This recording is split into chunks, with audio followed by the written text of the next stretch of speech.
Hi everybody, welcome back. Thanks for joining me again. This is Rabbi Wagensberg. Here we have this week Parshas Vayeira, the famous story. Avraham Avinu has just been circumcised, sits outside of his tent in the heat of the day.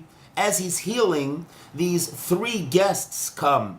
They were three angels who were disguised as Arabs, and they come and pass by the home of Avraham Avinu. Avraham, who's known for his hospitality, invites them in, and the verse actually tells us that he went on, he took the chem of chalav, he took the butter and the milk, he took the meat that he had prepared, and he placed it before them. And then it says that Avram stood over them, like he was waiting on them, and then it says, Vayochelu, that these three guests, they ate. What does Rashi say on the spot? Rashi says, Nir'u kamosha achlu. It appeared as if they were eating. Because after all, these were angels. Now, typically speaking, angels don't eat. So when it says in the verse that they ate, it appeared as if they were eating, but in actuality, they were not. And Rashi is really echoing the words of the Gemara found in Bava Metzia. But the problem is, later on, when these very angels went to the home of Lot in the city of Stone and Amorah where Lot lived, and it says that Lot prepared the matzos for them because after all it was Passover time, and it says the angels ate, Rashi does not comment over there that only appeared as if they were eating. Rashi says nothing, implying that they actually ate.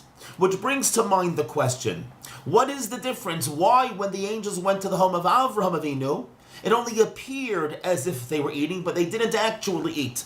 However, when they got to the home of Lot, apparently, from Rashi's silence, they actually ate. One interpretation is as follows. We're familiar with the Passover Haggadah. When it tells us about God destroying the Egyptian empire, it says, Ani, Hashem says, it was me that went and destroyed the firstborn. Ani velo malach, ani velo saraf. It was I, no angel. I did not send any angels to do the job. The question is, why didn't God delegate that task to the angels? God often delegates angels for just about everything. Why was this one of the exceptions? So the Arizal teaches us an unbelievable thing.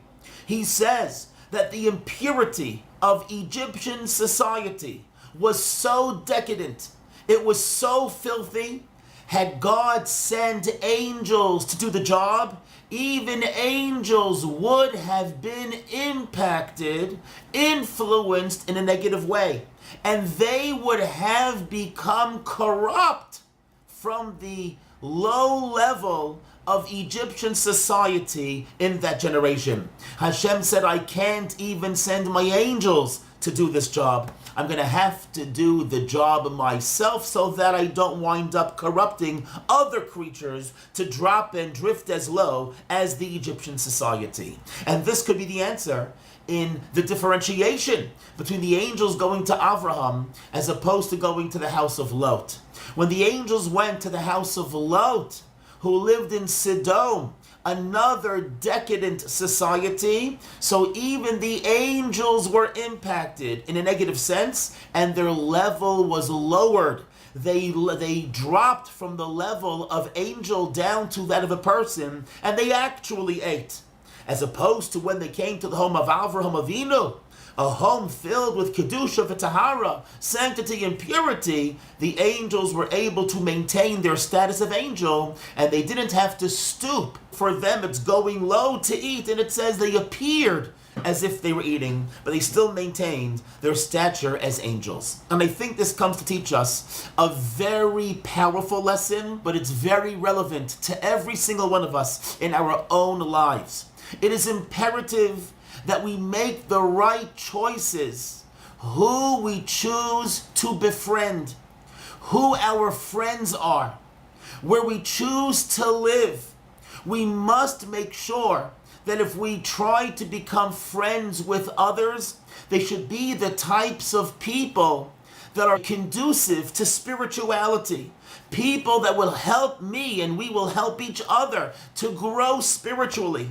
We choose a place to live. We have to choose a place which helps us grow spiritually.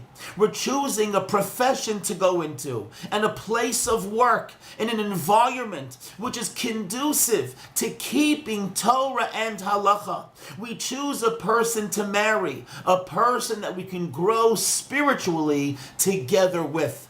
And this is a lesson that we learn from this story with Avraham and, by contrast, Lot and the Egyptian society, the importance it is to make the right choices in life. And so we should all be blessed to make those correct choices and try to run away from people that we know tend to bring us down, and try to spend more time with people that we feel uplifted, and we wind up doing the right thing, more Torah, more tefillah, more chesed, and become an even better person, more of a refined person. And as we try, hopefully, to make those choices, then hopefully God will reciprocate and turn this dark world that we are living in into a much healthier, spiritually conducive society and environment by sending us the Mashiach and bringing the Beis HaMikdash and experience Tchias HaMesim, the resurrection of the dead, with all of our righteous, when the entire world